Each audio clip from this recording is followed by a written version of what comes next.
I'd lie on my bed and stare at the ceiling, pretending I was already on Mars. That was the only place I felt safe.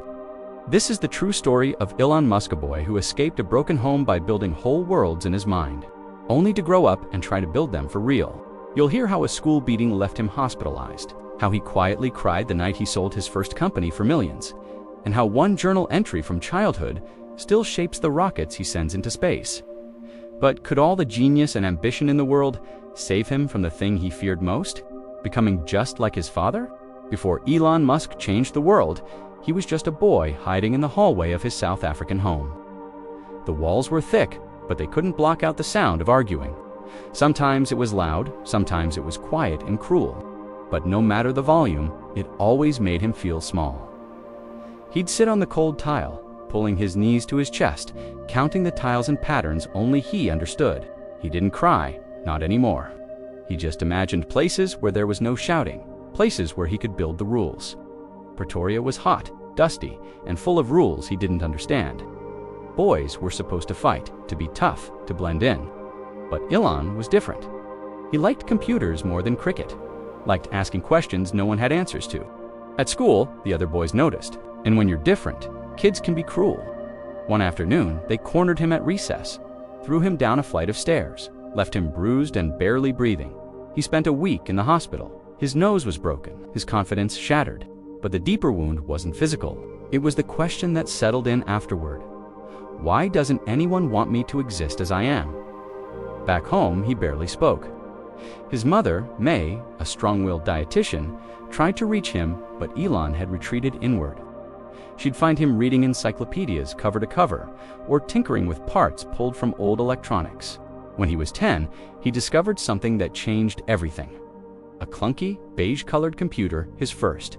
It was slow, the keys stuck, but to Elon, it was magic. Here was a world where logic made sense, where input led to output, and nobody hurt you for asking questions. He taught himself to code. By 12, he had built a game called Blastar and sold it for $500. No one around him celebrated. His father Errol scoffed and said it was cute. But Elon knew something had shifted. He'd found a portal, not to escape, but to create. He started to believe that maybe, just maybe, he could build a future where he felt safe, not just for himself, but for others like him. But that belief came with a cost. He became even more distant at school. He didn't care about popularity or sports. He wanted to talk about physics, Mars, and artificial intelligence. So he stayed quiet, invisible, and often alone. There was a small room in their house that became his haven. It wasn't fancy, just a desk, a lamp, and piles of paper. But to Elon, it was a launch pad. Here, he wrote wild theories, drew rocket sketches, and mapped out imaginary cities on other planets. Sometimes he'd look up at the ceiling and imagine it disappearing. Imagine the stars pouring through, lighting up his skin, pulling him far away from this place where he never felt quite real. That ceiling became his first window into forever. At night, when the house finally quieted down, he'd lie in bed and read The Hitchhiker's Guide to the Galaxy. He liked that it was funny, but also deep. It taught him that the universe was vast, weird, and full of questions, and that not knowing was part of the adventure. One line stuck with him: "Don't panic." He wrote it on a piece of paper and taped it above his bed. Not because he was panicking, but because sometimes he felt like he might if he let go. By 14, his parents divorced. He made the surprising decision to stay with his father. Most people don't know why, but later, Elon would admit part of him wanted to prove he could survive it. Elon Musk was complicated, a man who could fix anything, build anything, but also a man who used words like weapons. He often told Elon he was stupid or too soft, and those words stayed longer than bruises. Elon didn't fight back. He observed, studied, waited, and quietly promised himself, "I will never be like you." But part of him feared he already was. That fear would follow him into adulthood. One day, while Errol was away, Elon took apart the living room television completely. Wires, screws, every piece disassembled. When his father came home and saw the mess, he said nothing until he saw it reassembled perfectly. That moment mattered, not because his father praised him, he didn't, but because Elon realized he could control systems, even if he couldn't control people, even if he couldn't control pain. But the more he built, the more isolated he felt. There was no one to share his ideas with, no friend who truly understood. And though he smiled when adults asked about his inventions, inside, he longed for someone to simply ask if he was okay. At school, his teachers called him gifted, but troubled. They didn't know what to make of the boy who asked about colonizing space. In the middle of a geography quiz, they gave him good grades, but no direction, and Elon was left to find his own. There's one journal entry from that time he never shared until much later in life. It simply said, "If no one listens to me, I'll just make something too loud to ignore." That sentence would become a prophecy, because in the silence of that broken home, in the corners of those school hallways, a fire had started quiet but unrelenting. A fire that would one day power rockets, rewrite industries, and force the entire world to finally pay attention. But not yet. First, he'd need to leave, not just the house, not just Pretoria, but the entire idea of who people thought he was, and that escape would begin with a one-way ticket to a place he'd never been. The air in Pretoria always felt dry. Even in the mornings, when the sun hadn't fully stretched its arms across the sky, the wind carried a sharpness. In the Musk household, mornings were quiet. Too quiet. Elon would sit at the breakfast table with a slice of toast and tea, the ticking of the wall clock louder than any conversation. Sometimes, the toast would go cold before he took a bite. He had a room at the back of the house. The window faced a cracked concrete wall with a patch of stubborn ivy that never seemed to grow. On the windowsill sat a small metal ship something he'd bent together from scraps. Its edges were rough, but to Elon, it was perfect. He called it Voyager, and each night before bed, he whispered to it like a secret. That room held pieces of him the world never saw. Stacks of dog-eared sci-fi books, notebooks filled with hand-drawn maps of Mars, and old computer parts scavenged from bins. There was no soft rug, no cozy colors, just a hard wooden floor and pale walls that seemed to listen more than anyone else did. He kept the blinds half open so moonlight could spill in, because somehow, sleeping under the stars, even just a sliver of them, made him feel less alone. His relationship with his mother was gentle, but distant. May was always moving, modeling jobs, diet consultations, bills to manage. She was kind, yes, but tired. When they were together, their words were quick, practical, necessary. And though she never raised her voice, Elon could sense when her smiles were just something she put on like mascara. Kimball, his younger brother, was the opposite. Full of laughter, wide-eyed curiosity, and warmth that wrapped around you like a hug you didn't know you needed. They would play together after school building Lego cities or racing handmade paper rockets. But even Kimball couldn't fully understand why Elon would disappear into books for hours without speaking. And Elon didn't have the words to explain that sometimes the real world felt too sharp, too loud. His father, Earl, filled the house like a cold shadow. He was brilliant, sure charming when he wanted to, but his love came with thorns. Elon never knew which version of his father would show up, the one who explained how engines worked, or the one who belittled his every sentence. Some nights, Elon would lie awake, stomach tight, praying for quiet instead of lessons. There was one day in particular. Elon was about 9. He had spent the entire afternoon writing just simple logic puzzles on a second-hand computer. He ran to Errol, glowing, eager to show him how the screen changed when he solved the problem. His father looked once, scoffed, and said, "You think that makes you special?" And Elon stood there, frozen, the joy leaking out of him like air from a balloon. After that, he learned to stop sharing too much, to keep his victories small and quiet. He began writing notes only to himself, slipping them into the pages of his books. One note read, "It matters." Even if no one claps, he would read it on days when the silence felt heavy. School didn't help. He tried to fit in, really, but his eyes were always looking past. Things past games, past noise, past the things kids thought were cool. He saw patterns, systems, questions no one else was asking. And for that, he became easy to pick on. The teasing turned to punches. The bruises faded slower than the fear. But there was a teacher once, Mr. Becker, who saw something different. He ran the computer lab, which barely worked and smelled of dust. But he let Elon stay late, sometimes until the lights flickered off. One afternoon, Mr. Becker placed a hand gently on Elon's shoulder and said, "The best ideas grow in quiet minds." Elon didn't reply, but he never forgot those words. He began collecting little fragments of technology-busted keyboards, broken radios, leftover wires, not because he needed them, but because they felt like parts of himself. Things people threw away, but still held potential. In his room, he arranged them like artifacts from another world. Each one told a story, even if no one else could hear it. The sound that comforted him most was the low hum of his old computer. It stayed on all night, softly glowing like a lighthouse. Sometimes he would sit there, just listening, not typing, not reading, just being near something that worked the way it was supposed to. That hum became his lullaby, a quiet promise that not everything had to break. Then came the whisper of change. One evening, May sat the boys down with a soft sigh. They were going to leave. Maybe not now, but soon. Canada. Ellen's heart raced not with fear, but with something close to hope. Canada meant cold air, but also new air.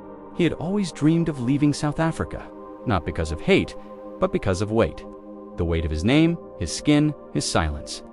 The weight of Errol's footsteps echoing down hallways, always louder than necessary. Canada, he imagined, would have gentler echoes. But before they left, there was one more goodbye. Elon was packing when he found something behind his bookshelf, an old photo torn at the corner. It showed him as a toddler sitting on Errol's lap. Both were smiling, but neither looked at each other. He held it for a long time, then quietly slid it into the back of his journal. He never mentioned it to anyone, but that photo, it would return. And when it did, it would explain more than words ever could. The night before the flight, he couldn't sleep. The stars outside looked no different than before, but something inside him shifted. He whispered to Voyager, the little metal ship on his windowsill, "You're coming with me." And in that moment, he truly believed that his life could change. The plane smelled like plastic and possibility. He sat by the window, barely blinking as clouds swallowed the earth. May held Kimball's hand. Elon sat apart, sketching in a notebook. He wasn't drawing rockets this time, he was drawing people. Trying to imagine what new might look like. Canada was colder than he expected, but the cold felt good, honest, clean. He worked jobs no one saw shoveling grain, cleaning boilers, sleeping on a cousin's floor. He never complained, not once, because every ache reminded him this was the cost of freedom. One morning, his breath fogged the mirror in a public restroom. He drew a circle in it, then added wings.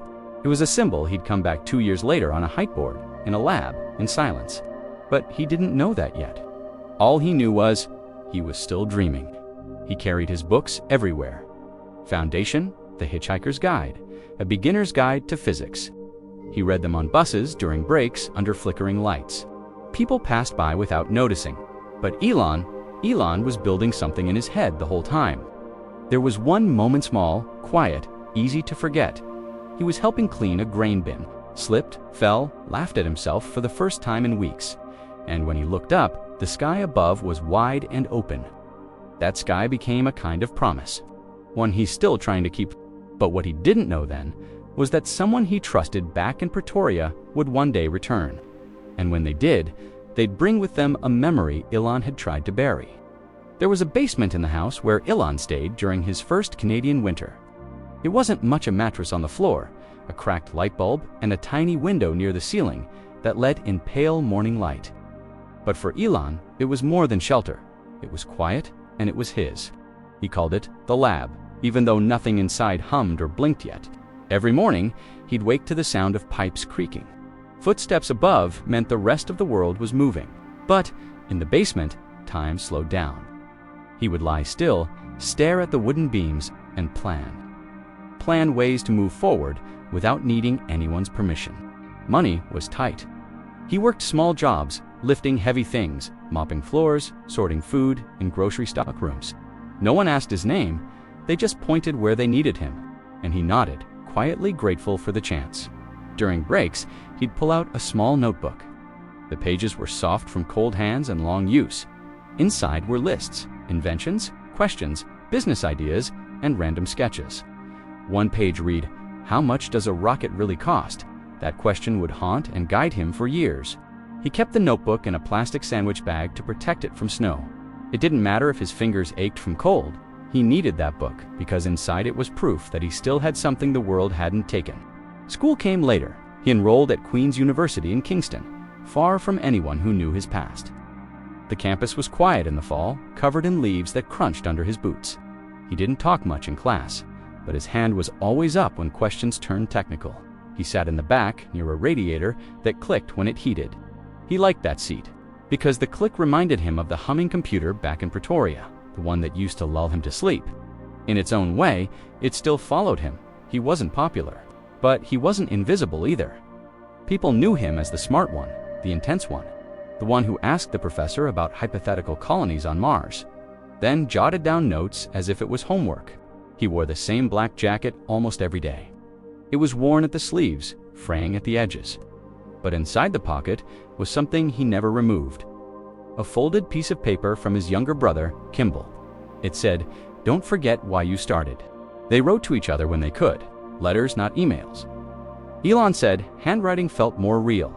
Kimball told him about his own dreams, cooking, business, life, and Elon, though brief, always ended his letters the same way. "Keep building. I am too." There was one afternoon when snow fell so fast, the windows blurred. Elon sat alone in the student cafe, staring out into the white. Everyone else had gone home early, but he stayed, tracing rocket fins on a napkin with a borrowed pen. A professor walked by, glanced down, and said nothing. That moment stayed with him, because it reminded him of something he had long felt.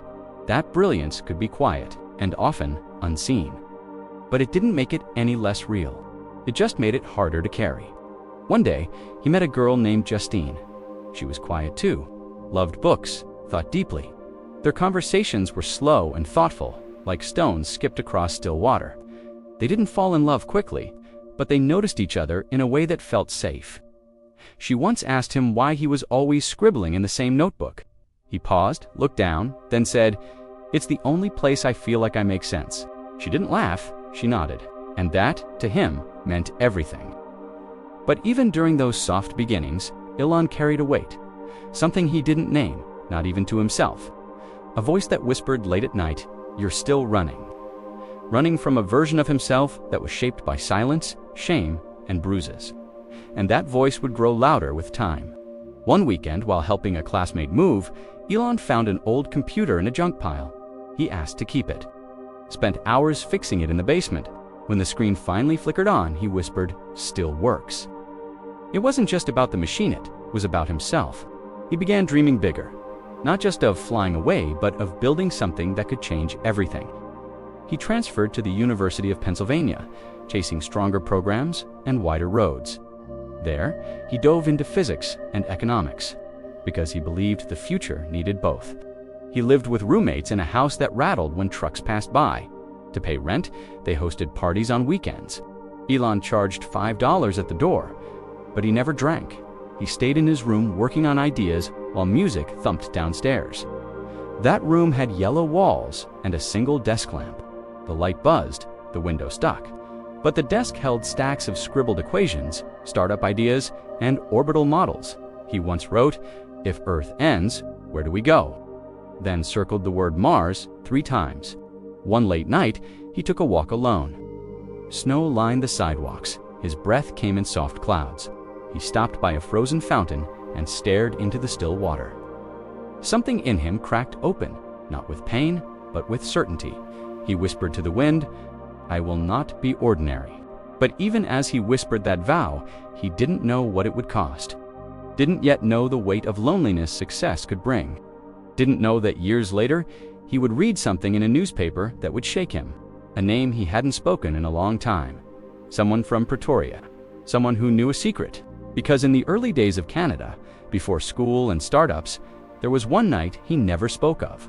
A phone call he made, a voice that answered, and something he confessed, just once before he hung up. That secret, it would return. But for now, he just kept building. Because there was a hunger inside him that books alone couldn't feed. He wanted to do more than read about the future. He wanted to create it. One sketch, one sleepless night, one risk at a time, and every time he got tired, he touched Kimball's note and kept going. But something else was coming. A moment so sharp it would cut through all his plans.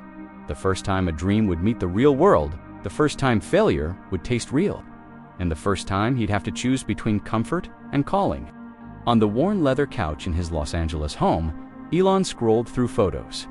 Images of a grinning, vibrant woman flashed across the screen. Her eyes, bright and warm, stared back at him. One lingered longer, a picture of her holding a small child with a gentle smile. In that moment, the vast expanse of their love, 18 years and 3 kids deep, struck him. This was more than memories. It was a reflection of what he'd built, not just in his career, but in his heart. He hadn't known he was leaving such a legacy. Back in South Africa, Musk had longed for connection. His teenage years were marked by alienation. At school, he was often an outsider, finding solace in books. His homes were filled with gadgets and theories, but lacked warmth. But then came his mother, May. When he was 9, she gifted him a set of Encyclopedia Britannica. This sparked a love for learning that shaped his approach to the world. And when he learned that she had a gift for languages, his view of education shifted. Her fluency in 10 languages influenced his decision to become a polyglot. These moments weren't just about knowledge transfer. They were about creating bonds, understanding cultures, and seeing the world in a broader context. Fast forward to Elon's adult life in Canada, the love story began unexpectedly. He met a woman named Talula Riley, an aspiring actress. Unlike the cold calculations of his tech ventures, this relationship was immediate and deep. Their love story became a tale of two halves, making a whole. Elon was drawn to her ability to infuse magic into the mundane. She introduced him to the joy of impromptu dance sessions, a break from the stark world of algorithms and spreadsheets. With Tala, he rediscovered laughter and spontaneity. He found a balance to his seriousness, a light to his drive. Their bond was a reminder that in the pursuit of progress, one must never lose sight of the beauty of the present. The photographs ended, returning him to his messy living room. His mind raced. Was this trip to Mars just an escape? A distraction from the life he had almost forgotten? He had poured so much of himself into his companies, sacrificed so much for the mission, that he had pushed away the very thing that gave his life meaning, his family. The walls of his house echoed with emptiness. The vastness of space suddenly felt smaller than the silence in his home. He reached out for his phone, dialing a number he hadn't called in years. On the other end, his wife answered. The conversation was tentative at first, to people unsure of how to reconnect after so much time apart. But as the call continued, voices softened, memories resurfaced, and a hesitant hope bloomed. It was a start, a crack in the armor he'd built around his heart. His gaze drifted to a bookshelf, a portal to his past. Each book held a story, a journey through time. The 1996 copy of The Martian Chronicles by Ray Bradbury was a constant companion during his childhood. As a boy, he devoured the tales of space exploration and adventure, a love that would later ignite his passion for the cosmos. Tucked beside it was the Foundation trilogy by Isaac Asimov, a series he read multiple times, each reread deepening his fascination with robotics and artificial intelligence, themes that would become central to his technological pursuits. These weren't just stories, they were blueprints for a future he dared to imagine. They were a testament to the boundless possibilities that lay ahead. Elon smiled faintly. Those stories had fueled his dreams when he was younger, but now he had a different audience.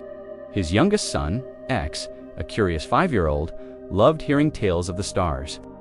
Watching his son's eyes widen with wonder, Elon realized that the universe wasn't just something he explored professionally. It was a shared experience that transcended age and understanding. It was a bond that ignited his purpose and reminded him of the magic he wanted to share with the world. His thoughts drifted to his brother Kimball. They had a bond forged in shared dreams and ambitions. Together they embarked on numerous adventures, creating innovative products and facing challenges. Head-on from Zip2 to XCOM, Kimball was his sounding board, his confidant, always ready to lend a helping hand. But their relationship wasn't just professional, it was personal. Kimball was the brother Elon never had, a partner in crime, a sharer of secrets and dreams. Through it all, their sibling bond remained a constant source of support and inspiration. But it wasn't just about his personal life, it was about his impact on the world. Seeing the reactions of those around him, he realized that his work wasn't confined to the labs or the headlines. It touched lives in ways he had never imagined. His electric cars, solar panels, and space ventures weren't just technological advancements. They were symbols of progress, sustainability, and human ingenuity. They inspired students, entrepreneurs, and dreamers around the globe. In the quiet of his home, Elon felt the echoes of these connections, the laughter, the challenges, the triumphs. They formed a chorus that resonated within him. It was a reminder that his purpose wasn't just in reaching the stars or disrupting industries. It was also in the lives he touched, the people he inspired, and the love that anchored his soul. The next morning, sunlight streamed through his window. He was older now, his face etched with both ambition and fatigue. Yet his eyes held a new clarity. He wasn't just Elon Musk, the visionary entrepreneur, or the pioneering scientist. He was Elon Musk, the husband, the brother, the friend, the father. His life was a tapestry woven with threads of love, loss, innovation, and connection. Looking back, he wouldn't trade his journey. Every challenge, every triumph, every moment of solitude had shaped him into the person he was today. As he stepped out into the world, he did so with a newfound sense of balance. He understood that true fulfillment didn't lie in the relentless pursuit of progress, but in the harmony of ambition and connection. He had a life worth living, a purpose worth pursuing, and people worth cherishing. The future was still unwritten, but he no longer felt alone in the vast expanse of his dreams. Years passed. Elon stood on a windy Cape Canaveral, watching a Falcon Heavy rocket take off. It wasn't just a launch, it was a tribute to his journey. Below him, the ground trembled with the force of his dreams. Above him, a fiery plume painted a path to the stars. He closed his eyes, feeling the wind whip through his hair, carrying with it the echoes of laughter, the whispers of loved ones, and the hum of 1,000 stories yet to be told. In that moment, he wasn't just Elon Musk. He was a dreamer who dared to reach beyond the confines of Earth. A testament to the power of love, loss, ambition, and the unyielding human spirit. He was a man who looked to the stars and said, "We are going home." The mornings at the SpaceX hangar began in silence. Long before the sun rose, the sound of heavy boots and soft metal clicks echoed through the vast open room. Elon arrived first most days, walking slowly past the steel frames and scattered tools. He didn't speak much, but his eyes moved constantly, studying, imagining, solving. To him, this place wasn't just a workspace, it was a second chance. Outside, the air smelled of salt and fuel. The sky over the California coast stretched wide and empty, like a question waiting to be answered. And somewhere in that sky, Elon believed a rocket would fly, one built by people no one had believed in. Not big companies, not governments, just a team of quiet thinkers, dreamers, and builders. They called it Falcon 1, a small rocket by industry standards.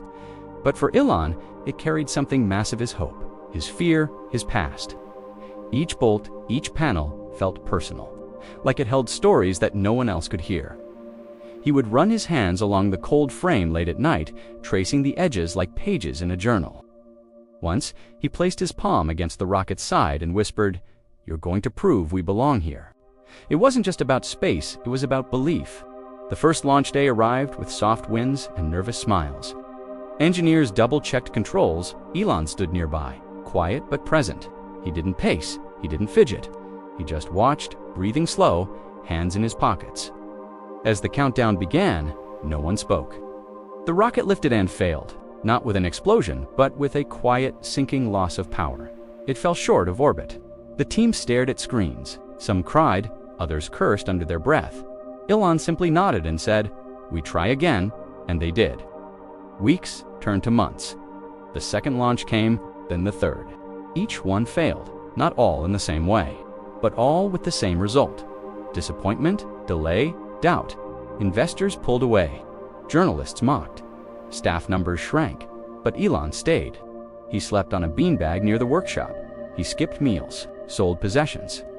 He walked the floor every night, asking each team member what they needed. Not to push, but to help. There was a sound that filled the hangar at night, the gentle beep of test computers running simulations. To others, it was just background noise. But to Elon, it was comfort. It meant they were still working, still fighting for something that hadn't failed yet. At home, things were changing too. His marriage to Justine had grown strained, full of silences that no longer felt peaceful. The grief they carried sat between them like an invisible wall. He loved his children more, would come, but fatherhood was something he had to grow into slowly, and sometimes he wasn't sure how. He wanted to be present, but his mind drifted to engines, to balance sheets, to countdowns. He hated how often he missed dinners, bedtime stories, birthdays, but he didn't know how to stop. Work had become his way of breathing. There was one night he came home after a long day at the launch site. The house was dark, everyone asleep. He stepped into the nursery, where one of his sons was sleeping peacefully. He stood there for a long time, just listening to the soft rhythm of breathing. Then he whispered, "One day, you'll understand." Back at SpaceX, there was just enough money for one more launch. Just one. If it failed, everything would end Tesla too. Everything he had built, everything he had bet on, would be gone. It all came down to a single rocket. The team worked through the night, tightening bolts, running diagnostics, rewriting code. Elon didn't ask for perfection.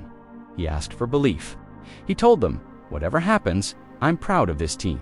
But inside, he was holding his breath. Launch day arrived with the sky clear and still. Falcon 1 stood tall against the horizon, painted white like a promise. The final countdown echoed through radios and hearts. And then ignition. The rocket rose. It flew straight and steady. Higher, faster. Minutes passed like hours. And then a cheer broke out. Falcon 1 had reached orbit. People hugged, some cried. Elon walked outside, alone, and looked up. He didn't shout. He just smiled, closed his eyes, and let the silence hold him. It wasn't joy, it was peace. The next day, things began to change. NASA called. Investors returned.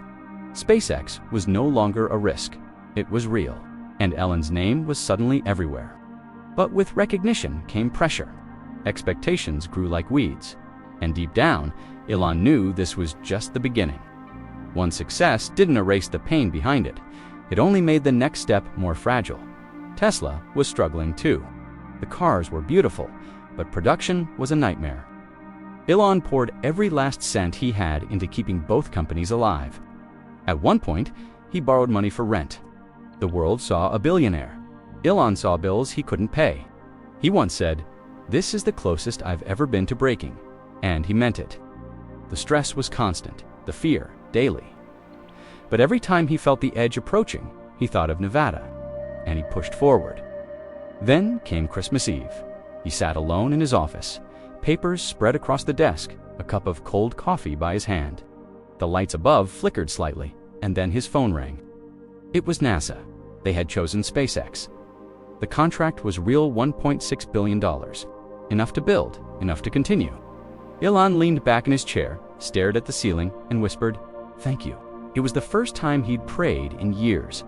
Later that night, he pulled out the letter, the one that had arrived weeks earlier, written in blue ink. He unfolded it, read it again, and placed it back in the drawer.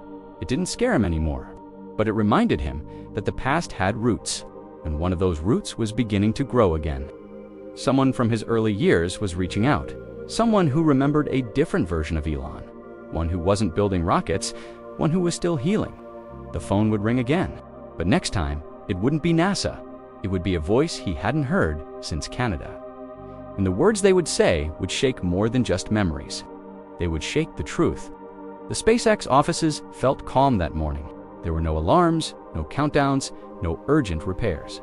Only the gentle sound of footsteps, the hum of machines resting, and coffee brewing in the corner. Elon sat alone in his office, watching sunlight move across the floor. A photo of his children tucked beneath a keyboard. In the corner stood a small metal model of Falcon 1, its surface smooth from being touched too many times. He would often run his fingers across the top without realizing it. It helped him think when the noise in his head grew too loud. That morning, something unexpected broke the silence. His phone lit up with a number he didn't know. He almost let it ring out, but something told him to answer, so he did, and the voice that spoke made him sit straighter in his chair. It wasn't angry, it wasn't warm, just steady and familiar. Back then, Elon had been quiet, intense, and strange in a way few understood. This friend had been one of the only ones who didn't walk away, but they hadn't spoken in years. There was a pause before the person said, "I still remember that night, what you said." His eyes moved to the notebook in front of him. Inside, tucked between two pages, was the letter he had received a month earlier, written in the same handwriting. He had known this call was coming. The voice continued, gentle but sure. "You told me you were scared of turning into him. Elon's throat tightened, and how he had finally spoken the truth that sat like a stone in his chest. He had spoken about his father, about the way cruelty could be quiet, about the fear of becoming someone who never listened. He had confessed, not because he wanted comfort. Now, all these years later, the friend asked one question. "Did you?" Elon stared at the floor. The question rang louder than rockets. He thought about his long nights at work, about the tired looks in his children's eyes, about the silence between him and those closest to him. He answered slowly, "I'm trying." And in that quiet moment, he didn't feel like the head of a company. He felt like a boy, again sitting on the edge of his bed, hoping someone would ask how he really felt. The call ended without plans to reconnect, but the words lingered. Everyone had gone home. Outside, Los Angeles lights blinked like distant stars. Inside, the only sound was the soft buzz of machines at rest. He remembered his childhood room in Pretoria, the smell of warm dust, the tiny metal spaceship on his window ledge. He had built it from scraps, bent with trembling fingers, and told himself it would take him far away someday. He wondered where that ship had ended up. Back then, he used to fall asleep to the sound of the fan. It made a soft clicking noise, steady and predictable. He had loved that sound because it never raised its voice, never changed its mind. It just spun, no matter how hard the day had been. There was one afternoon he hadn't thought about in years. He had been 10. He had run to his father, eyes bright. Errol looked at the paper, then said, "Only fools care about numbers." Elon had nodded, folded the paper. Later that night, he had thrown it away. Not because he believed the words, but because he didn't want to feel proud in front of someone who would never clap. That memory still stung quietly, because even winning didn't erase the feeling that someone might tell him it wasn't enough. And sometimes, he said it to himself before anyone else could. At home, his children were growing. They were curious, bright, full of life. One asked him once, "Why do you work all the time?" And he had replied, "To make the future better." But later, he had wondered, better for who? And would they understand the gift if it came wrapped in absence? He didn't want to become a stranger in their stories, didn't want them to know him only through headlines and silence. Not plans or goals, but reminders. Simple thoughts. Look up when they speak. Answer softly. Be there. Tesla was growing fast. The Model S was close to release. Pressure mounted. Investors watched. The team worked endlessly. But Elon kept a photo on his desk one with no boardrooms or cars. Just him holding his son by the beach, wind pulling gently at their clothes. It reminded him why he had started this path. Not to be famous, not to be the richest, but to protect something fragile. To build a world that felt safer, kinder, possible. The kind of world he had searched for in books as a boy. He thought about that call again, about the words that hung between the lines. Had he kept his promise? Had he broken the chain?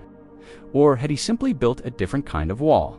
These questions stayed with him, not with panic, not with shame, but like quiet guests in the back of his mind, waiting to be answered. And slowly, something inside him shifted. He began to imagine a life not only for the world, but for himself. A life where he didn't just reach for Mars, but also reached for the people beside him. Where he remembered birthdays, where he made time to rest, where he learned that greatness could be soft. But even as he turned inward, new storms began to gather. The pressure of public eyes, the weight of expectation, and a wave of rumors he couldn't control. Voices started rising around him louder than before. And soon, the thing he loved most about his work, its quiet wonder, its quiet mission, would be threatened by noise he never asked for. The headlines would change, and with them, so would the story. The Tesla factory hummed with steady noise, not loud, but always present, like the distant sound of waves breaking against a shore. Machines moved in rhythm, screens flickered with numbers and maps. Engineers spoke in soft tones, checking every part, every wire, every line of code. And at the center of it all stood Elon watching, walking, thinking. He still wore the same kind of shoes, the same quiet face, but something in him had changed. There was more weight behind his words, more caution behind his eyes. Every decision mattered, known not just to the mission, but to millions of people. Tesla was no longer a hope. It was real. The Model S was almost ready. Its shape was smooth, its sound barely a whisper. Elon wanted it to feel like the future, not just look like it. He would test the touchscreen himself at night, adjusting its feel until it moved like silk. He wanted drivers to forget the car was even moving. But building dreams isn't easy. And behind the clean design and polished metal, there was pressure. Suppliers missed deadlines. Costs crept higher. Investors worried. Emails piled up like snow. And Elon, once again, stopped sleeping. He lived at the factory more than his house. Naps came in small pieces, 20 minutes on a couch, a moment of stillness. Before another fire needed putting out, his shirt stayed wrinkled. His meals were rushed, but his eyes never lost focus. He believed in the work, even when everything around it began to shake, and shake it did. Rumors began to swirl about missed targets, about burnout, about people quitting. Some stories were true, some weren't, but they all had the same effect. The press changed its tone. Once amazed by his ideas, they now circled his stumbles. Each article cut a little deeper. And even though Elon didn't show it, he felt the sting, not because they doubted him, but because the noise made it harder to think. There was one night he stood in the delivery bay, staring at a row of half-finished cars. Rain tapped softly on the windows. He didn't speak, he just stood still, hands in his pockets, listening. A worker walked by, nodded, and said, "Still here?" Elon nodded back and whispered, "Always." He missed his children. He missed quiet dinners and stories before bed. Sometimes he would re-watch old home videos on his phone, tiny feet running through sand, small voices asking him questions about space. Each video felt like a note from a different life. One evening, his son drew him a picture. It was a house, a rocket, and a stick figure, Dad with big glasses. At the top, in crooked letters, were the words, "When are you coming home?" Elon kept that paper folded in his jacket pocket for months. It never left his side. Back at Tesla, the pressure reached a peak. Production delays turned into full-blown crises. At one point, the company came close to missing payroll. Elon held emergency meetings, called suppliers directly, moved funds between accounts. He didn't tell the world, he just fixed it, but the stress showed in other ways. He lost weight, his voice grew hoarser, his laughs came less often, his replies shorter. Even when people congratulated him, he didn't smile for long, because in his mind, the next problem was already waiting. He began questioning himself again, not about the mission, but about how much of himself he had given away. The long hours, the lost sleep, the quiet distance growing in his personal life. He asked himself silently, is this what it costs to build a better world? And he wasn't sure of the answer. Then, one morning, he walked past a white door at the end of a quiet hallway. It was just a storage room, but something made him stop. He reached for the handle, paused, and walked away. He returned 2 days later, opened it, and stood still. Inside were shelves of old parts, dust, and one small object on the floor. It was a box. Inside the box, a folder, and inside the folder, sketches of early Tesla plans. Plans drawn by hand, long before investors, long before headlines, and tucked between them. A note from Justine. He had forgotten it. Forgotten that she once helped him brainstorm the name. Forgotten how they used to sit up late, sharing ideas between feedings and quiet baby cries. Forgotten that she once believed in him not just as a thinker, but as a person. The note simply read, "Build gently. Don't forget why." He sat on the floor, folder in his lap, for a long time. The factory moved on without him. Machines buzzed, people hurried. But inside that room, the world slowed. He wasn't CEO, he wasn't the founder. He was just a boy holding dreams again. Later that week, he called his brother, Kimball. They hadn't spoken much recently. Their paths had stretched apart, like rivers finding different oceans. But in that moment, Elon just said, "Do you remember Voyager?" Kimball laughed, and they talked for over an hour. Voyager was the little metal ship they had built as kids. A fragile thing, made from scraps, held together by glue and hope. They used to race it down the hallway, pretending it was traveling through stars. It had no real engine, but in their minds it flew. Kimball reminded Elon that it still sat in a box in their mother's attic. That memory softened something, and for the first time in months, Elon took a weekend off. He flew home, not to a boardroom, not to a lab, but to see his children, to sit still. They walked in the garden, played board games, ate ice cream. One of the younger kids asked him to help build a Lego rocket. He sat on the floor, cross-legged, listening carefully to instructions. And when the rocket was done, the child whispered, "It's just like yours." Elon smiled, not a tired smile, but a real one. That night, before bed, he stood at the window. The stars above twinkled like old friends. He thought about the letter, the call, the forgotten note, and something inside him whispered, "It's okay to return." Return not to the past, but to himself. But outside that moment of peace, a new storm was building, a public one, a louder one. Fame had brought light, but it was also bringing heat. And soon, Elon would have to face not just pressure, but judgment, misunderstanding, and something even harder, missteps of his own. The inbox glowed in the darkroom. Musk leaned closer, his face barely visible above the keyboard. It was a message from his brother, Kimball. Simple, brief, direct, just 2 lines. They said, "Your father is terminally ill. Do you want to visit him?" But now, at 72, his life seemed to fit in the worn armchair in his mansion. He excused himself and stepped outside to check the message. Stepping inside, he found refuge in the familiar. The hallways seemed quieter than usual. The heavy silence had lifted, replaced by a quiet resolve. The endless questioning had led him to a place of clarity. He wouldn't abandon his work, nor would he ignore his family. Instead, he would bridge the gap, finding ways to intertwine the 2 aspects of his life that had, until now, remained separate. It was a daunting task, but as he looked out at the rising sun, he saw not just a new day, but a chance to redefine his path, to create a life that wasn't just about success, but about balance, understanding, and connection. The world may have shifted, but he was ready to navigate the changes, to embrace the complexity of his existence, and to strive for a life that was more than just a race against time. With newfound determination, Musk rose from his chair, ready to face the day. The challenges would remain, the demands would persist, but now he had a guiding principle, to lead with purpose, but also with presence.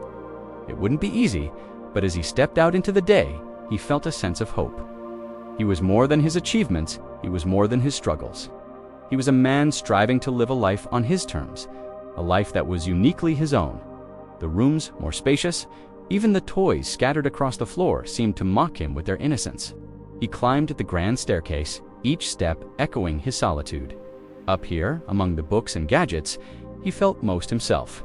But tonight, the silence was deafening. Going to his bedroom, he sank into the chair, letting the plush leather cradle him. Around him, photos of his children, memories of travels, reminders of simpler times. But none of it eased the gnawing feeling inside. As the city slept, he found himself awake, staring at the ceiling, tracing patterns in the darkness. The quiet pressed against him, amplifying the questions he'd been ignoring. When did it start to feel like this? When did the joy fade into obligation? Was it always like this? Or was he slowly losing himself in the labyrinth of his own creation? He wondered if anyone understood, if anyone truly saw him. All he ever showed them were his creations, his triumphs, his visions of the future. But what about him? Did anyone truly know him? Did he even know himself? The night deepened, the silence intensified, and Musk found himself enveloped by the shadows, confronted by his own reflection in a world he'd built but no longer recognized. It was another setback, another delay. He closed the phone, feeling the weight of responsibilities settling on his shoulders. He wanted to be present, to savor this rare moment of familial warmth, but he also had obligations waiting, problems to solve, and innovations to discuss. The internal conflict tugged at him, mirroring the constant battle between presence and purpose that had become his life's theme. Turning back to the house, he looked at his father at May, and then at the star-studded sky, realizing that life was a series of choices, a constant negotiation between what he wanted and what he needed to do. He knew he couldn't stay forever. He had work waiting for him, emails piling up, teams relying on his decisions. But as he prepared to leave, something shifted within him. Maybe it was the sight of his father and the woman he loved sitting side by side, or the quiet strength he saw in May's eyes, or the realization that time, like his father's health, was slipping away. Whatever it was, Musk felt a change, a subtle nudge in the direction of his neglected past. Pulling him towards the importance of relationships and the solace of human connection, the drive home was filled with a familiar ache. The highways stretched endlessly before him, mirroring the road of his life. Each mile marker representing a choice made, a dream pursued, a risk taken. Yet here he was, successful, driven, yet feeling a growing sense of emptiness. He glanced at the messages on his phone, each notification a demand on his time, each unanswered email a ticking deadline. The pressure was immense. But tonight, something felt different. The usual thrill of the chase, the intoxicating rush of building empires. It was all there. But beneath it, something was stirring, a quiet voice asking if it was worth it, if it had to be this way. Musk knew the world demanded this of him. Investors, employees, customers, they all relied on his relentless drive, his hunger for progress. But what did it say about him? How much was too much? Where was the line between ambition and obsession? Why did he feel like he never quite belonged, even in the midst of his own creations? He was smaller than Musk remembered, skinnier, softer, his hair a shadow of its former salt and pepper. As Musk entered, Errol's eyes lifted, flickering with recognition, then dimming. "Father," Musk said softly, taking a seat. The word felt strange after so many years, but as their eyes met, memories flickered in Errol's gaze. Suddenly, it was like they were 10 years old again, driving around the neighborhood in a homemade hovercraft. Or when Musk, at 17, nervously showed his father the first programs he'd written, asking for advice, only to see pure confusion cross his face. Now here they were, facing a different kind of future. "I didn't realize you'd be here," Errol said, his voice raspy. "Kimball said you should come," Musk replied, choosing his words carefully. He didn't know what to ask, what to say, how to connect after so much distance. They fell silent. Outside, the sun dipped below the horizon, painting the sky with hues of orange and purple. "Do you regret leaving?" Errol finally asked, his gaze distant. It wasn't the question Musk expected, but as he looked into his father's eyes, he understood. Regret wasn't just about him. It was about connection, about family, about a bond that had frayed over time. "No, I don't think so," Musk said honestly. "I had to leave home at 17 to take care of my sister and brother. I couldn't stay in South Africa. But that doesn't mean I regret you." A small smile touched Errol's lips. "Well, thank you," he said quietly. Musk leaned forward, but the door clicked open and a woman entered. She was beautiful, elegant, her presence commanding attention.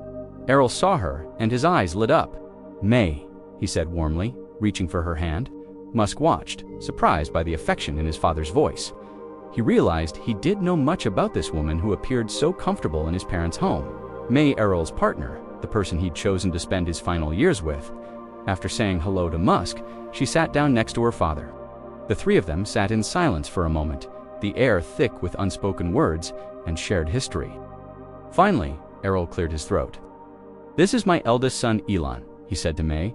"We haven't really spoken much since he left South Africa, but we have kept in touch through the years." Elon nodded. "Hi, May," he said. "It's nice to meet you." She smiled, her eyes crinkling at the corners. "It's nice to meet you too, Elon. Your father has told me so much about you." The conversation shifted, moving away from awkward introductions to more comfortable territory. Musk learned that May was a writer and that she and his father had met at a literary festival in Cape Town. He saw a spark between them, a connection that transcended age and circumstance. It was clear that May wasn't just a partner, but a confidant, a companion who brought joy into his father's life during a time when joy seemed like a distant memory.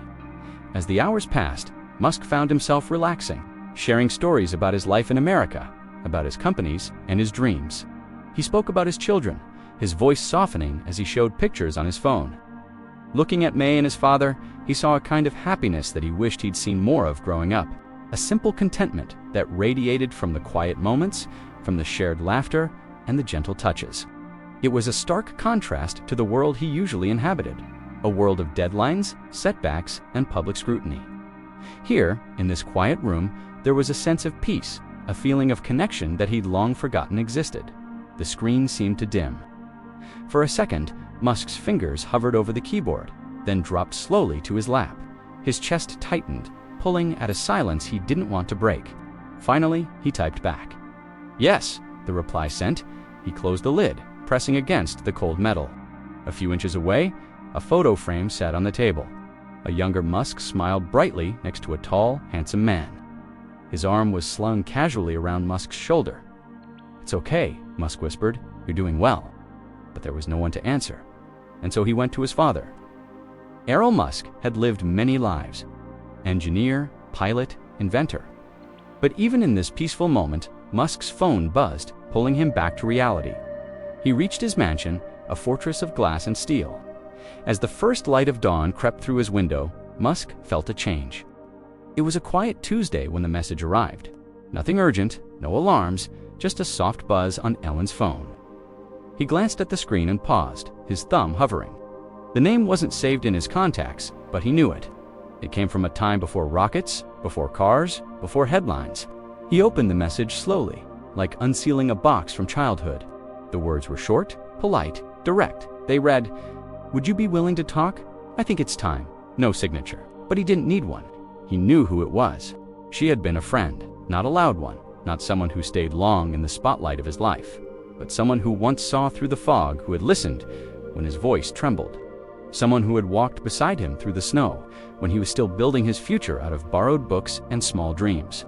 They hadn't spoken since Canada, not since the night they sat on a rooftop, bundled in thrifted jackets, watching stars blink through the freezing air. That night, he had said something soft, something he had never said before or since. He had told her he was afraid, not of failure, not of dying, but of becoming someone who couldn't love fully, someone who built beautiful things but couldn't hold them gently. And now, years later, she was asking to speak. He sat with the phone for a while. In the background, a machine beeped. Somewhere in the hallway, an assistant laughed quietly at something. But Elon heard none of it. He was back on that rooftop, a boy again. Later that evening, after the meetings and reports, after the lights dimmed and the floors emptied, he stood at his office window and called the number. It rang only once. She answered like no time had passed at all. Their voices were quiet at first, both careful, not from anger, but from memory. She asked how he had been. He told her truthfully, busy, but not always whole. She nodded into the phone. He could feel it. She spoke about the past gently, about the kindness he once gave in strange, quiet ways, about the late-night walks, the shared silence, the questions he asked, and then she told him something he hadn't known. That one night, years ago, she had written him a letter. She had never sent it. She had kept it folded inside a book for nearly 2 decades. But when she saw him on television giving a speech about Mars and meaning, she knew the time had come. So she found his number and pressed send. The letter had been short. A reflection, really. A thank you. A hope that he hadn't lost the soft parts of himself, the ones that made him more than a builder, the ones that made him human. They spoke for hours, not about business, not about fame, but about small things, favorite books, old music, the feeling of winter air on a tired face. And when the call ended, Elon didn't rush back to his laptop. He sat in the quiet, letting her voice echo in the room. He picked up a pen and wrote one sentence in his notebook. Maybe who I was is still in there. He didn't know what it meant yet, but it felt true, and that was enough for now. The next morning, he arrived early to the SpaceX floor. The metal walkway under his feet creaked softly, a sound he had heard 1,000 times. But today, he noticed it, the way it echoed back just once, like a soft reply. The building was waking with him. He visited the rocket assembly room, where a new Falcon stage was being built. He ran his hand gently along the side, feeling the cold of the metal. To the team, it was another launch, another milestone. To him, it was a reminder of what he could still do, of what mattered. In the quiet moments between tests, he remembered something else. A childhood habit. When he was a boy, he used to hum to himself while building Lego cities. A slow, wordless tune he had never shared with anyone. He caught himself humming it now. That memory brought a softness. It reminded him of the boy who used to sit cross-legged in his bedroom, making spaceships out of pencil sharpeners and soda cans. The boy who dreamed of escape, but also of belonging. The boy who once just wanted to be seen. He thought of his sons, of the way they ran down hallways, their voices bright. He wondered what kind of memories he was leaving with them. Were they proud? Did they feel close? Did they know he watched over them even when he wasn't there? That weekend, he surprised them. He showed up without cameras, without staff, without his laptop. Just a bag, a smile, and a quiet promise. They played board games. They watched the stars. And for one evening, Elon Musk was just dad. As they sat by a small backyard fire, one of them asked, "What were you like when you were our age?" Elon paused.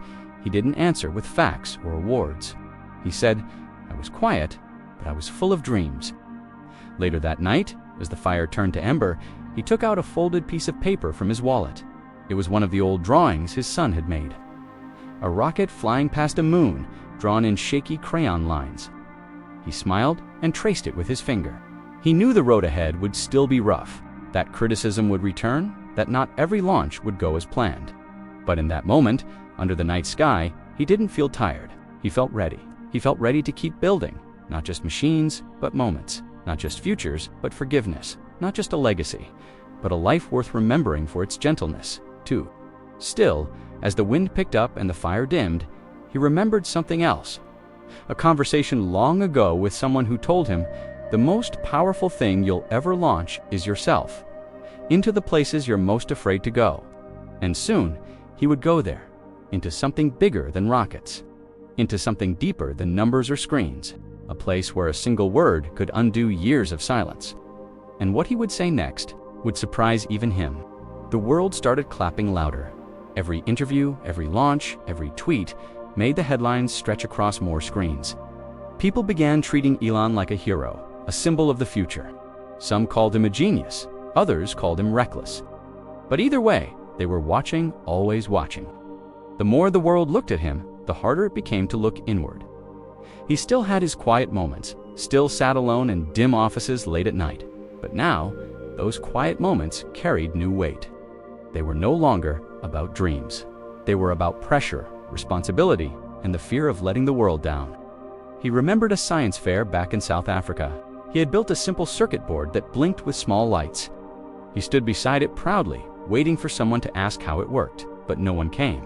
And even now, with millions watching, he sometimes felt the same. He moved from one project to the next with growing speed.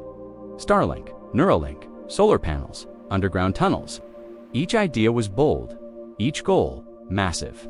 But in the rush, the days began to blur, and sometimes his feet kept walking even when his heart wanted to rest. He had learned long ago that silence could be dangerous, so he filled it with work, with movement, with updates.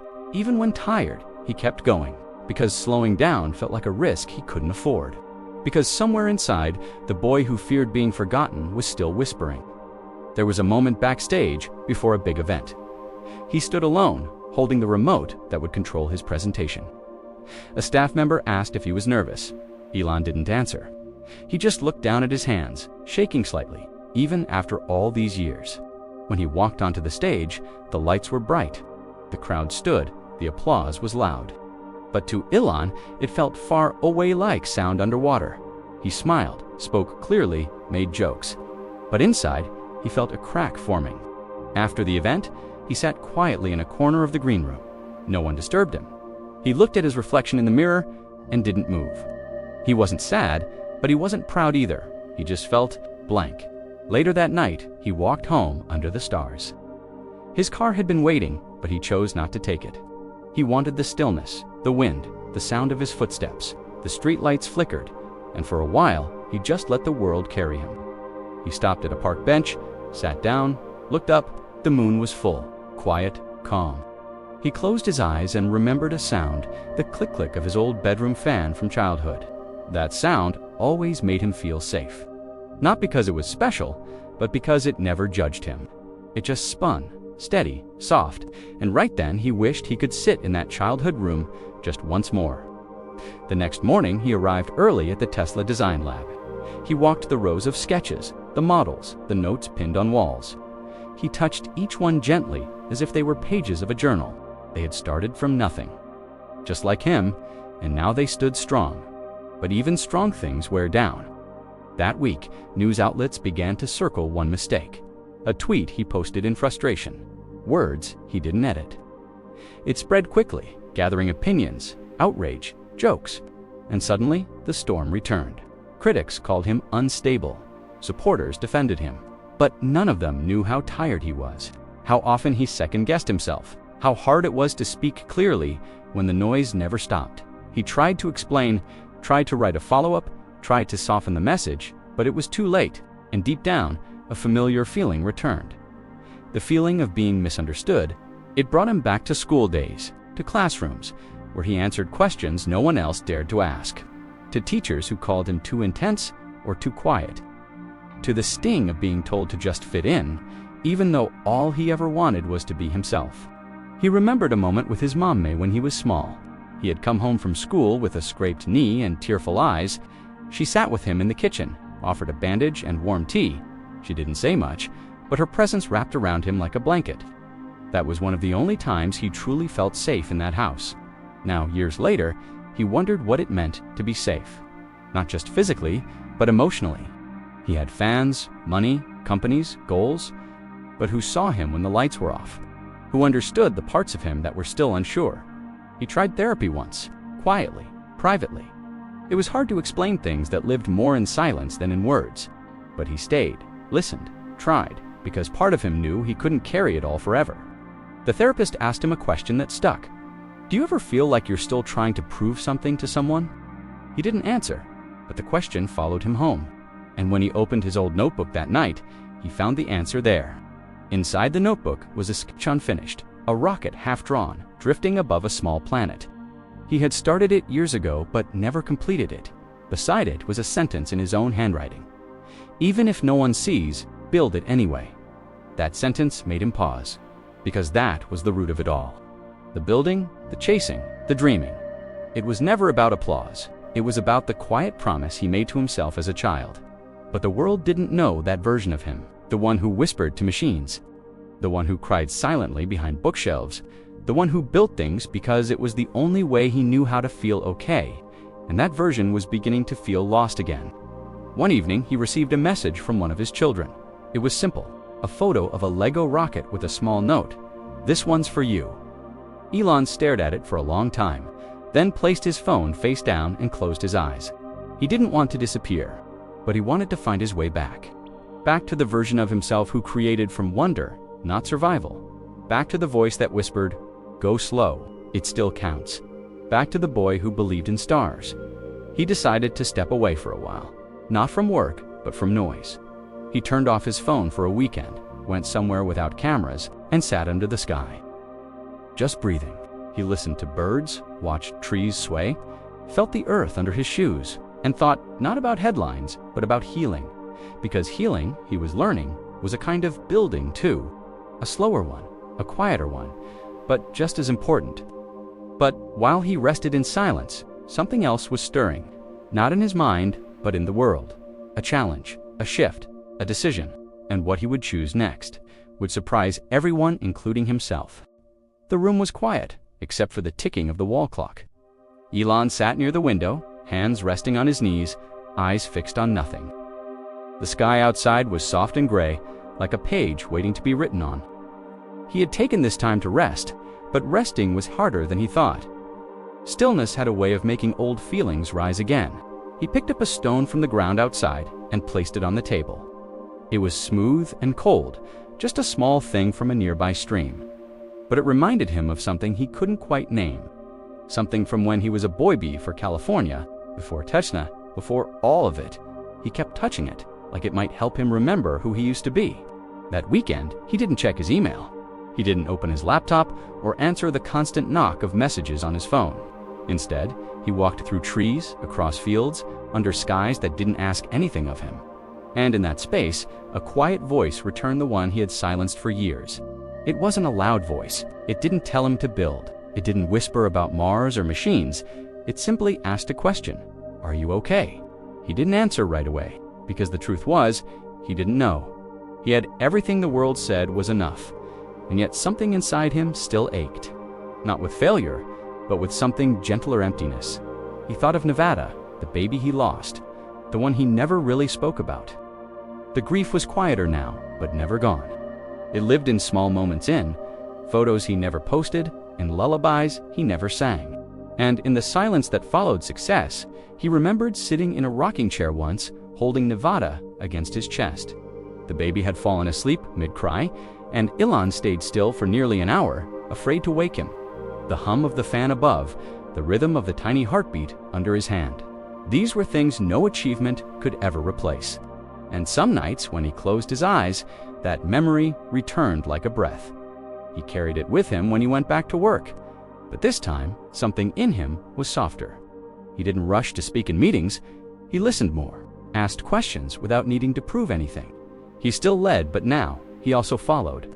The world, however, didn't slow down, and just as he began finding peace, the headlines returned. A legal issue, a stock dip, a controversial post, everyone had an opinion.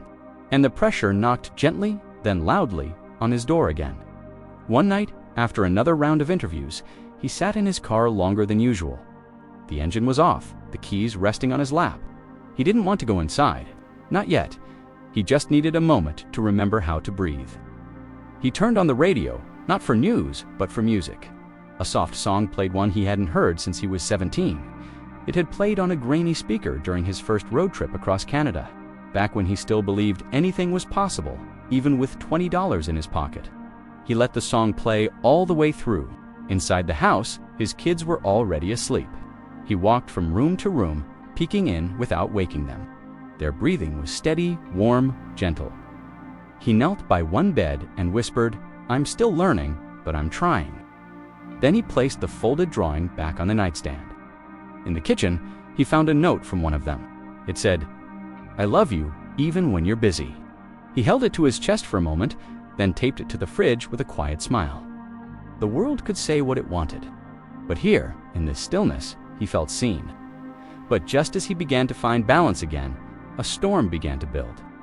Not inside of him, but around him. News broke about an old business deal. Voices online rose quickly, full of blame and questions. And this time, it wasn't just strangers, it was people he had trusted. A former colleague gave an interview. They painted Elon as cold, distant, impossible to work with. Another followed, then another. Suddenly, his past choices, his leadership style, even his silence, were being used to build a version of him he didn't recognize. He didn't fight back right away.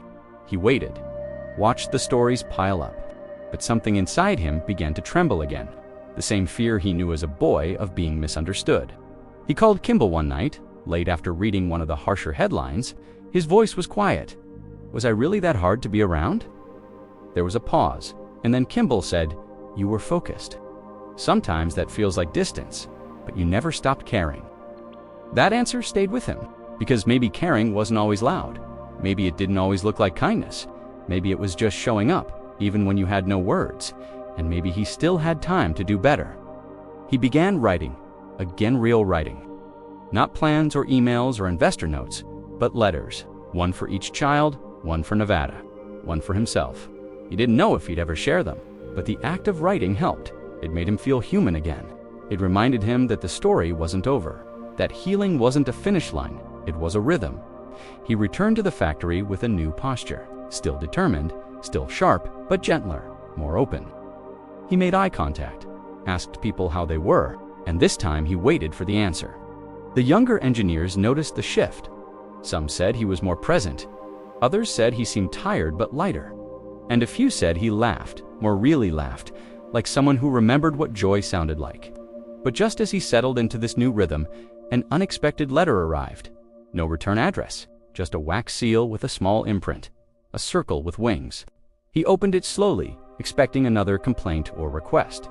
But what he found was a photo. It was a picture of him, age 11, sitting alone on a bench, holding a journal, his eyes looking up at something far away. Taped to the back of the photo was a note. It read, "You looked lonely that day. I never forgot." Elon sat down, breath caught in his throat. He recognized the photo. It had been taken the day after he got into a fight at school. No one had come to get him. He had waited for hours, and someone had noticed. He read the note again, over and over. There was no signature, just that memory, returned like a ghost, wrapped in kindness.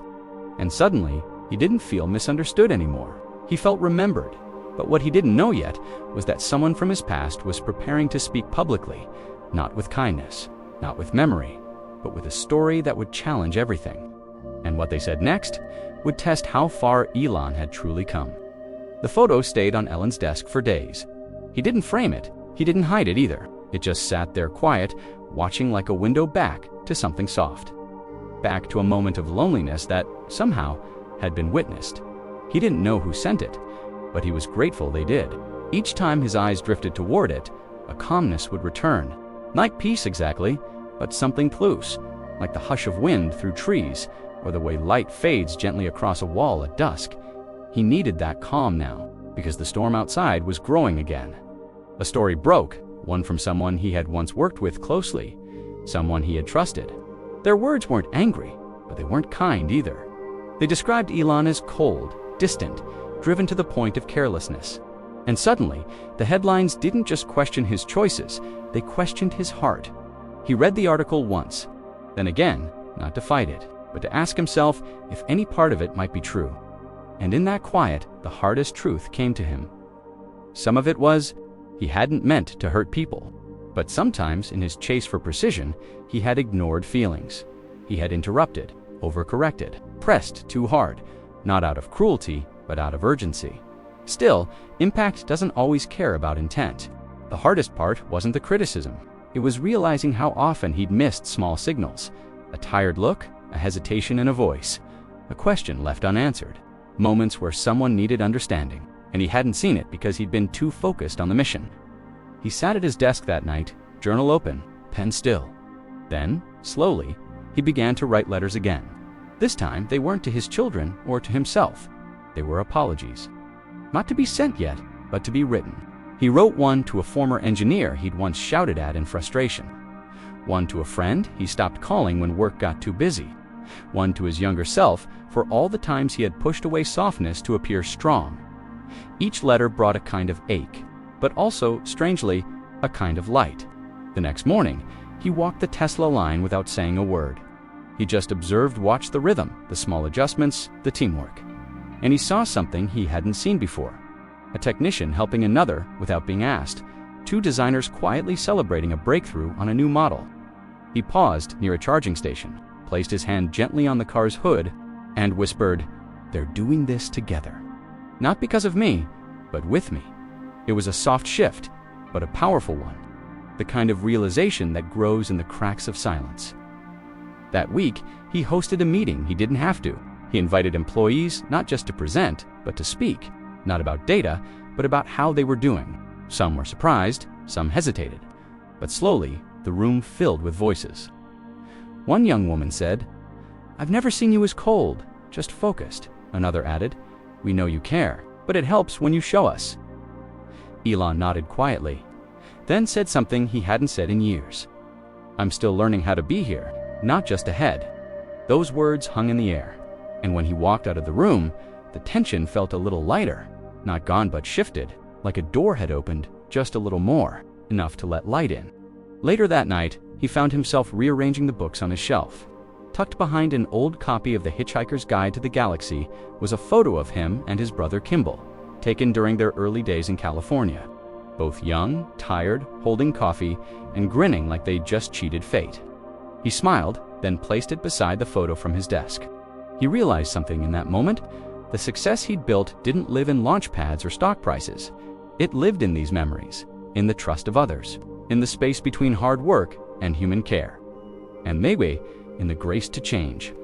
A few days later, his youngest child asked him, "Do you think rockets get scared before they lift off?" Elon laughed gently. "Maybe," he said, "but I think they rise anyway." The child nodded. Like people. That conversation stayed with him.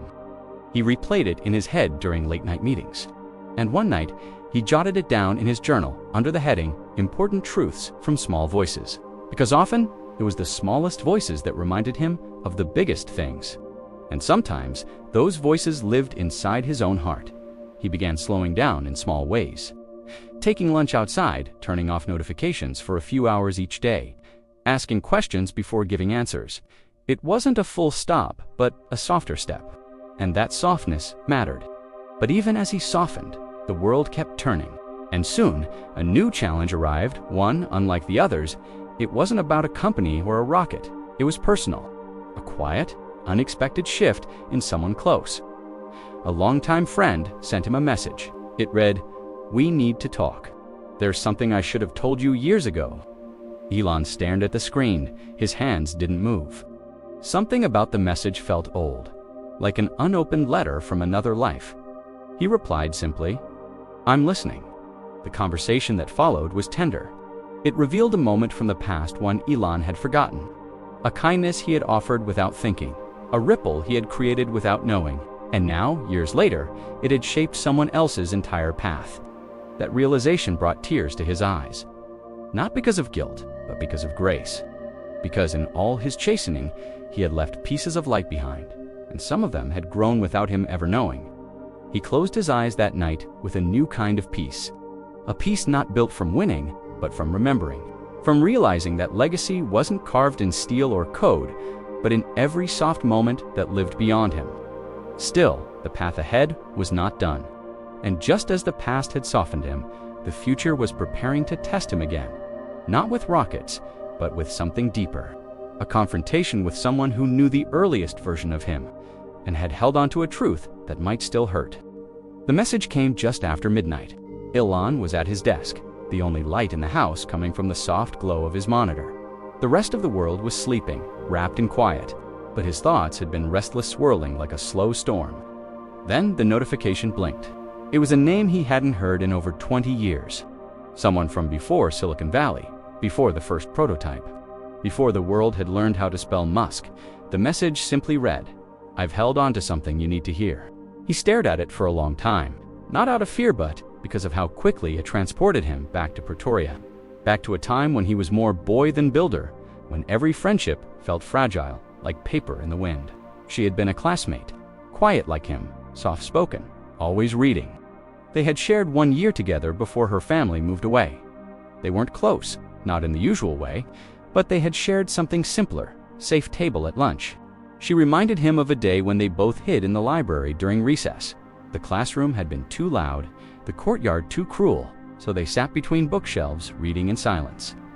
At some point, she had slipped a note into his book, a joke about aliens, a doodle of a rocket.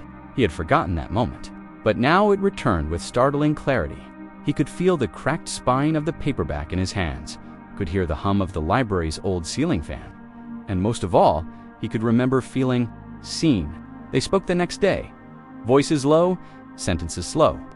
She told him about her life, now her own work in technology, her family, her daughter. Then she said softly, "I never thanked you for being kind when I was invisible." He didn't know what to say, but something warm filled the space between them. Then came the deeper part. She told him she had saved one of his old notebooks. It had been left behind in a shared science classroom, marked with doodles and equations. She had meant to return it, but never got the chance. And over the years, she had kept it unsure why. Now she wanted to give it back. Not for sentiment, she said, but for closure. "There's something inside it you might need to remember." He thanked her, not quite understanding, but a part of him was already bracing for what? He wasn't sure. The notebook arrived a week later. Its cover was faded, corners curled. He opened it slowly, fingers tracing the edges. Page after page revealed rough sketches, notes, half-finished sentences. Then he reached the back cover and stopped. There, in his own writing, were words he didn't recall ever putting down. Not a drawing, not a dream, just a sentence, written in a messy, determined scrawl. "If no one believes in me, I will still launch." He closed the notebook and held it to his chest. That sentence hit him hard, because it was everything he had felt but never said. It was the root of every risk he had taken, every lonely decision, every stubborn step forward, and it had lived inside him since boyhood. That night, he walked out to his backyard and looked at the stars. They shimmered above him, patient and ancient. He whispered the words again like a promise. "I will still launch," and in the quiet, they didn't feel like defiance. They felt like hope. But not all memories are gentle. A few days later, while sorting through old emails, he found a thread from his father, one he had never opened. It had been marked as unread for over a year. He opened it slowly. The message was short, clipped, full of old tension. Words that criticized, questioned, diminished. Elon didn't reply. He just sat there, the old ache rising once more. He remembered the sound of his father's voice from childhood. Not yelling, but the colder kind of sharpness. The kind that cut deeper because it stayed quiet. The kind that made him feel small no matter how much he knew. That voice still echoed in his head long after the words had faded. He closed the laptop gently, walked into the living room.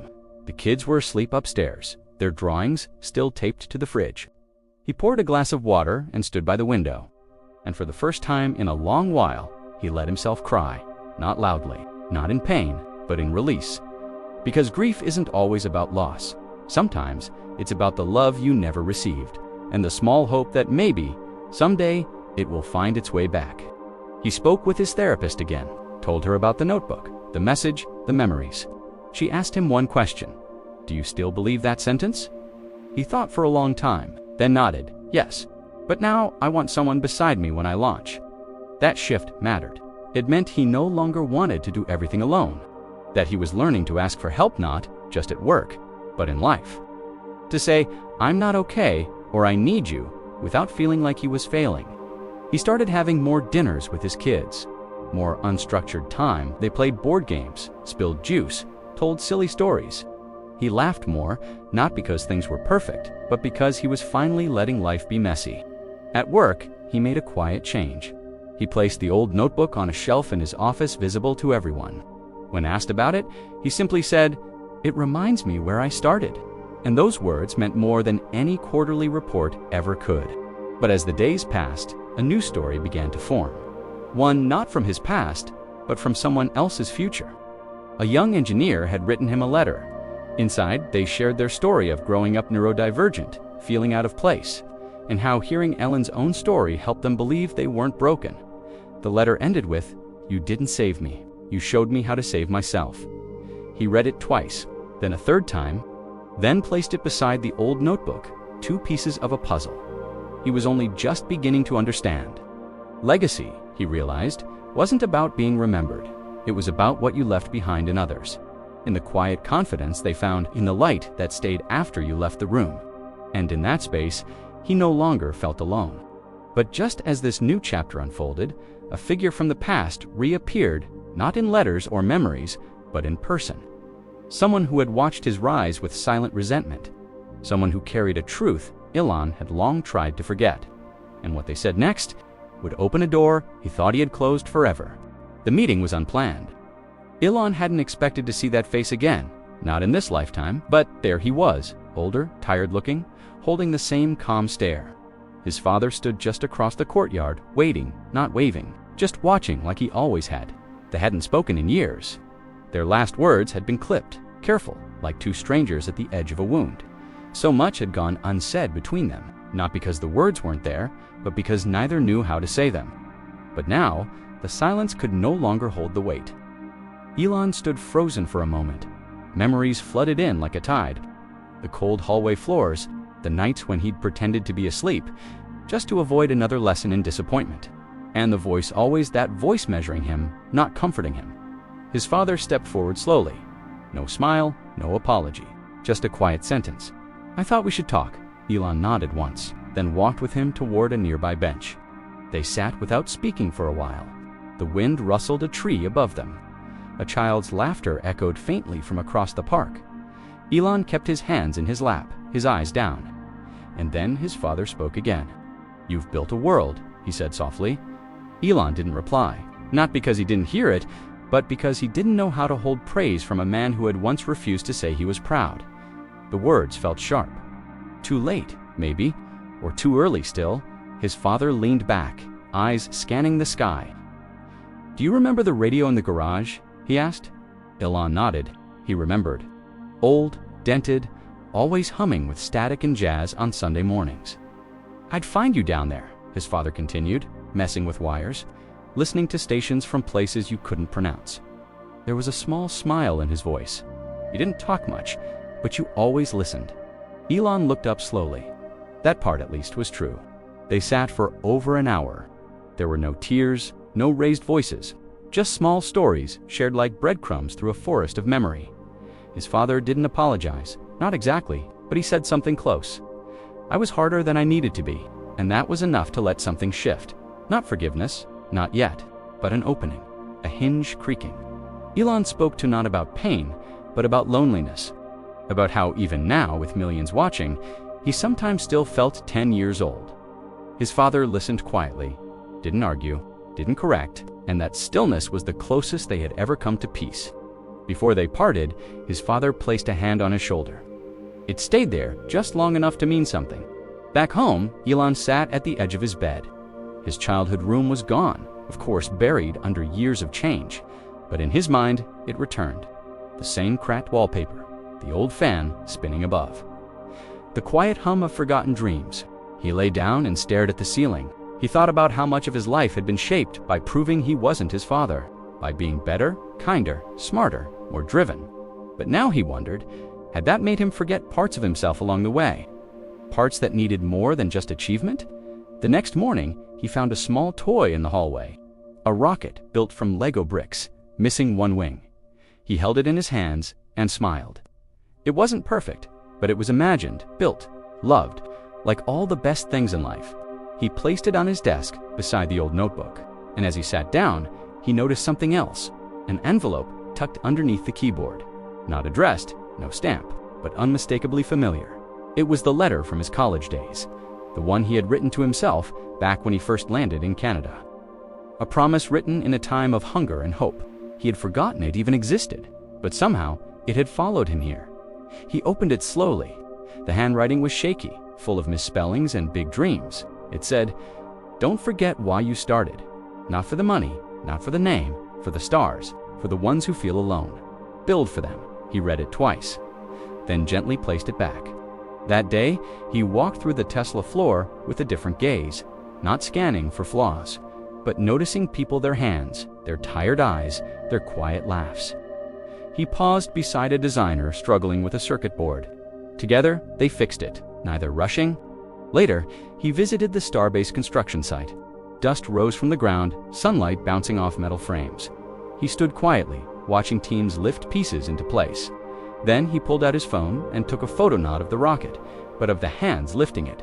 That night, he cooked dinner with his kids, chopped onions while one played piano in the background, laughed when the rice burned slightly, held his youngest close after a bad dream. And in those ordinary moments, something extraordinary happened. He felt whole, not because the world had changed, not because the pain was gone, but because, for the first time, he wasn't running.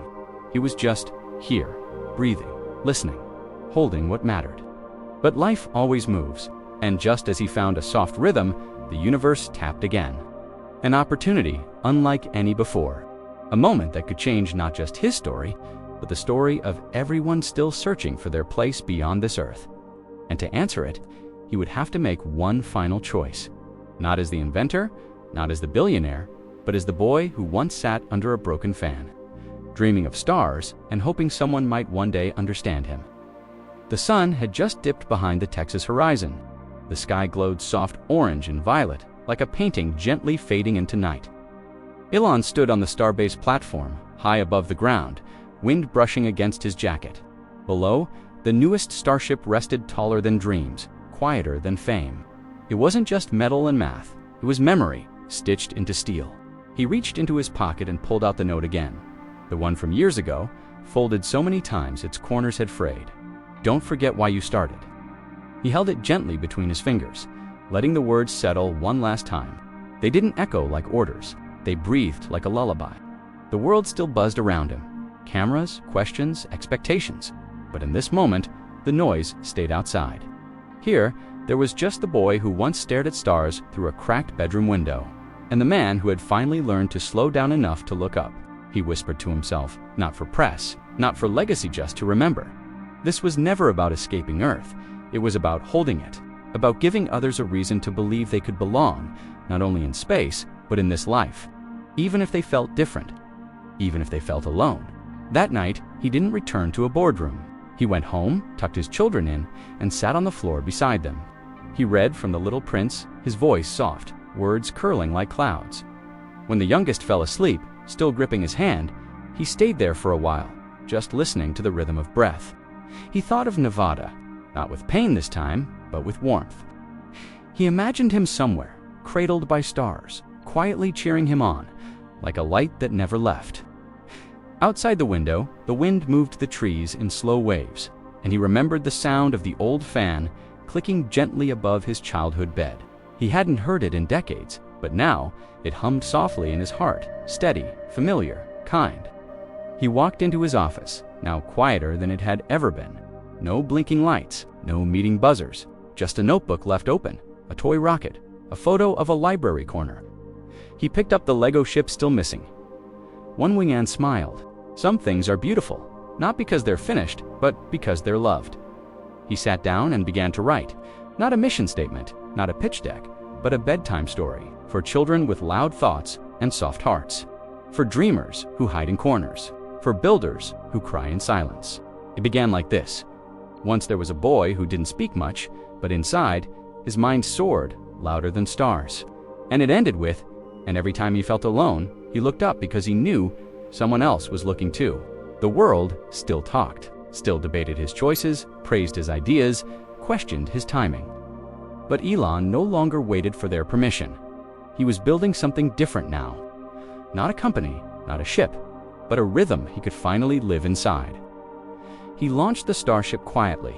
No big crowd, no media fanfare, just a few trusted hands, a clear night sky, and a heart full of memory. The engines roared to life, slow and deep, like breath-lifting, not just metal, but meaning. And as it rose, he whispered 3 words to no one in particular. You were right, to the notebook, to the child at the library table, to the woman who saved his forgotten dreams in a box for decades. At home, his children watched the launch on a screen, their faces lit with awe, their hands reaching up, not to touch the ship, but to feel the love that had finally landed between them. The love he had spent a lifetime learning to give. That night, he sat beside his youngest again, held a tiny hand and sang a lullaby half remembered from his mother's voice. It didn't matter if he sang it wrong. It only mattered that he stayed, that he listened, that he loved.